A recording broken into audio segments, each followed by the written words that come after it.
Olá pessoal, estamos iniciando aí agora a aula de número 20 de História. Aula 20 de História. Correção da página 57 e da página 63. Isso aí, 57 e 63. Vamos começar pela página 57. Vou tirar meu rosto daqui para poder facilitar a resolução e depois poder editar o impostar, fica mais leve a qualidade. Mas estarei aqui. Então vamos lá. Página 57, acompanha aí. Página 57. Temos aí um texto, eu trabalhando com documentos. Temos um texto. Assim é melhor. Temos um texto, espero que para o vídeo não ficar muito longo, façam a leitura previamente, mas eu não vou ler não, senão vai demorar muito e nosso vídeo vai ficar muito extenso. Mas pressuponho que vocês já fizeram a leitura, com base nisso vamos responder. Vamos lá, número 1. Em que cidade se passa o diálogo narrado pelo autor? Que cidade? O que vocês acham aí? Com base nisso, nós vamos perceber que é Salvador. Certo? Façam as correções aí. Então, a cidade é Salvador. Número 1, Salvador. Número 2. Como ele descreve Manuel Faustino? Qual era a sua opinião? Com base no texto, o que vocês acham que ele faz? Como é que ele descreve? Ele descreve aí, como era um jovem aprendiz de alfaiate que nasceu em um engenho e trabalhou na produção de açúcar. O texto descreve dessa forma aí. Número 3. Sobre o que ele conversa com a Sebastiana. Como que é? Sobre o que ele conversa com a Sebastiana. Já é uma pergunta. Aí prossegue aí. Qual era a sua condição social? Qual era a condição social dessa mulher? Número 3. O que vocês acham? O que vocês responderam aí? Número 3. Ele vai estar conversando aí, ele conversa sobre coisas cotidianas, mas revela, né, que tem muito mais para fazer naquele dia do que sua tarefa que estava relacionada com a liberdade dos escravos. E pelo que podemos perceber aí, o diálogo de Sebastião era apenas uma senhora escravizada. Então ele conversa coisas cotidianas, né? E ela dá-se a aparecer, né, que a Sebastiana era uma senhora escravizada, pela nossa leitura do texto. Correto? Número 4. De acordo com o que você leu nesse trecho, sobre qual evento histórico o livro trata? Pessoal, trata aí, sobre a Conjuração Baiana, também chamada aí Revolta dos Alfaiates. Conjuração Baiana. Número 5. Na sua opinião, qual era a ideia de liberdade Manuel Faustino tinha? E que outro acontecimento histórico trazia seu lema de conceito e liberdade? Hein? Isso é mais pessoal, né? Mas a gente tem que saber o seguinte, que para Manuel Faustino a liberdade não estava na compra de uma carta de alforria, ou seja, não estava relacionada a dinheiro. Era uma liberdade que deveria ser conquistada pelos status de igualdade entre os seres humanos, né?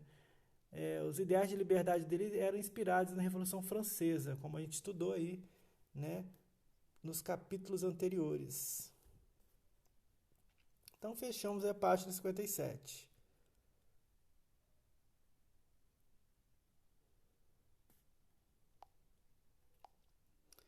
Prosseguindo, vamos para a página de número 63.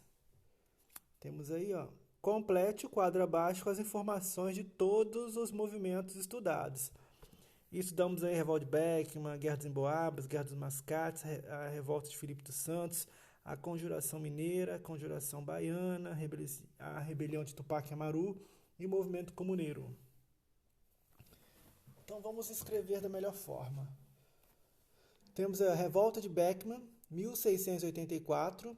Coloquem no local certo ali, Local, época, 1684. Local, Maranhão. Grupos sociais que controlavam, que se confrontavam, né?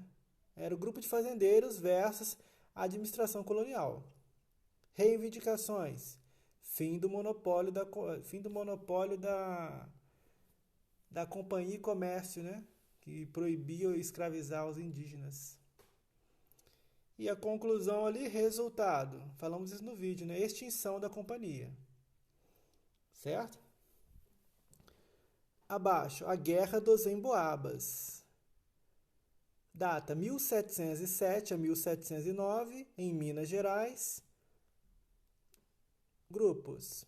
O grupo dos Emboabas versus Bandeirantes Paulistas. Lembra? Nós falamos sobre isso? Objetivo aí, a reivindicação é disputa pelo ouro e também pelo domínio da região de Minas Gerais. Né? Em 1709. Resultado aí, a separação de São Paulo e Minas, né? Da capitania do Rio de Janeiro. Esse foi o resultado. Vamos para a Guerra dos Mascates. Época 1710, 1711, para a gente poder chegar num acordo aí. Alguns dizem 1709, mas vamos botar 1710, 1711, que o nosso livro fala essa data. Local, Pernambuco. Grupos, eram os comerciantes de Recife versus a aristocracia açucareira de Olinda, né? E o que eles queriam? Autonomia de Recife, com relação, né, a Olinda. E o resultado? Recife tornou-se o centro administrativo da capitania. Próximo ali, Revolta Filipe dos Santos. Época 1720. Local, Vila Rica, Minas Gerais. Vila Rica, Minas Gerais. Grupos, mineradores de diversas origens sociais versus administração colonial. Reivindicações, a não instalação das casas de fundição e o fim de diversos tributos cobrados, né, dos mineradores. E o que deu no final? Resultado, a manutenção de tais casas, né? E também, vamos colocar assim, a manutenção das casas de fundição e dos tributos. Mais simples. Com a outra aí, Conjuração Mineira, data 1789, local Minas Gerais. Grupos, colonos de diversas origens sociais, principalmente das camadas de classe média, média alta, versus os administradores da colônia. Certo? Eles pediram o quê? O fim da cobrança cumulativa da derrama e das dívidas dos contratadores de proclamação, né? Isso era o que eles pediam, fim da cobrança acumulativa da derrama, principalmente. Certo? Reivindicações. Agora o resultado, né? O resultado aí.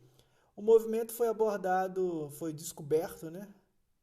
Antes do início e foi denunciado por alguns de seus participantes.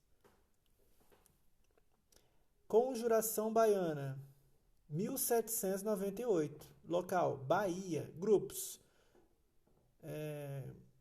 Grupos sociais, né? Grupos de diferentes origens, no caso, populares, profissionais liberais, versus a administração colonial. O que eles queriam? A proclamação de governo republicano, democrático, livre, né? Livre de Portugal. E o fim da escravidão e a liberdade de comércio. Resultado, a rebelião foi frustrada logo no início, devido às denúncias, né, de alguns dos seus participantes. Próxima. A rebelião de Tupac Amaru, ano 1780. Local, Vice-Reino do Peru. Grupos sociais, né, que queriam. Eram os curacas e a população local, crioulos, indígenas, mestiços, escravizados e colonos empobrecidos versus os corregedores, que eram as autoridades da metrópole, né? Reivindicações. Vamos colocar no auge, né, da reivindicação. Eles queriam o fim da cobrança dos tributos, né, ao contrário, né, do que era esperado. E a revolta terminou aí com a revolta terminou aí, acentuou-se com o conservadorismo das elites crioulas. E o movimento comuneiro? 1781, vice-reino de Nova Granada, grupos que foram, né, sociais, grupos locais, pequenos agricultores e comerciantes da aristocracia crioula versus as autoridades metropolitanas. Mas no auge da revolta, os crioulos se associavam à metrópole. Que eles pediam fim dos impostos cobrados da população local. De resultado, a prisão e morte de Galan, o líder do movimento. Galan. Certo? Matamos aí o número 1. Vai ficar um pouquinho extenso esse vídeo, né? Mas vamos lá. Movimento comuneiro. Número 2. Com base no quadro que você completou, né? Completou no caderno, responda as questões. 2A. Quais as diferenças e semelhanças entre a conjuração mineira e a conjuração baiana? Então, a letra A aí, ó. O que a gente pode colocar? As semelhanças. Os dois movimentos ocorreram no final do século XVIII, né, e foram descobertos e cancelados antes de eclodir. Também podemos falar que ambos tinham entre seus projetos a instalação de uma república independente, como nós falamos. E as diferenças? Podemos falar que entre os participantes da conjuração baiana havia muitos representantes das classes mais pobres, o que não ocorria na conjuração mineira. Além disso, pessoal, podemos falar também que os projetos da baiana tinham um caráter mais popular e pretendendo instalar um regime mais democrático e queria abolir a escravidão, o que não fazia parte aí dos projetos elitistas da revolução da conjuração mineira. Letra B. Quais as semelhanças entre as revoltas da América Portuguesa e as ocorridas na América Espanhola? Quais as semelhanças? Letra B. Elas foram reações ao aumento das tributações e da exploração metropolitana e o fruto de grupos diferentes da sociedade. Foram influenciados aí pelas ideias iluministas que só tardiamente apresentaram-se, né, como ideais da independência. Basicamente isso. Ambas tiveram esse cunho de semelhança. Número 3. Número 3. Explique a diferença entre os conceitos de rebeldias regionais e revoluções nacionais. Boa pergunta.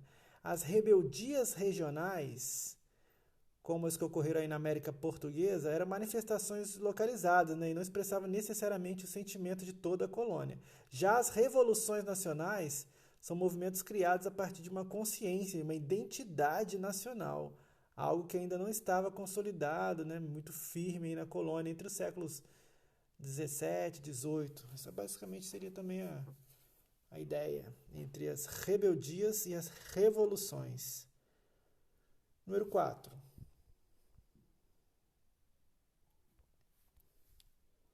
Temos um texto aqui, análise do texto historiográfico.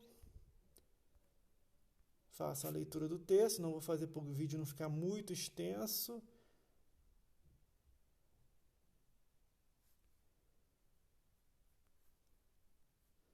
Vamos responder. Letra A. 4A.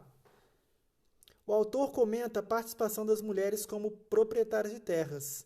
Que informações ele apresenta e qual era a sua proporção entre homens e mulheres? O que vocês acham? Ele fala no texto aí, ele mostra, né? Ele mostra que a proporção entre mulheres proprietárias de terras, sesmarias, é uma relação que poderia ser... Vamos colocar o seguinte, ó. Ele mostra, né, que a proporção das mulheres proprietárias de terras, as sesmarias, né, era uma relação muito pequena com relação ao homem. Era basicamente 1 para 35, mas que aumentavam entre as proprietárias arrendadas, para em torno de 10%, podendo chegar até 23%. Letra B. O autor afirma que, para receber terras, havia mais exigências para as mulheres do que para os homens. Quais eram essas exigências? Elas permanecem até hoje? Pessoal, a letra B aí, ó, as mulheres, né, tinham que obter consentimento do pai ou do marido. Hoje em dia não existe mais esse tipo de exigência. Mas ela precisava, isso é até os anos 20, quando a mulher consegue uma série de conquistas e ela vai abolir essas questões. Certo? Então fechamos aí, ó, os exercícios da página 63 e da página anterior. Página 57 e página 63. Façam as devidas correções. Lembrem-se que é fundamental, importante, mandar as respostas no portal na data e no horário definido, para que a gente possa registrar e que possa ficar ali de forma que a gente tenha sempre acesso. Pelo meu WhatsApp eu já falei, não é muito bom não, porque às vezes, devido a essas gravações desses vídeos, pode eventualmente a gente perder alguma coisa e lá fica para sempre registrado, certo? Então vamos parar por aqui, qualquer dúvida me procurem, passem no grupo, passem para mim, vamos tentar fazer de tudo para solucionar todas. Vamos parar por aqui, forte abraço a todos. Essa questão das autoavaliações aí de cada exercício não é necessário não, a gente vai fazer pessoalmente aí em sala de aula. Um abração.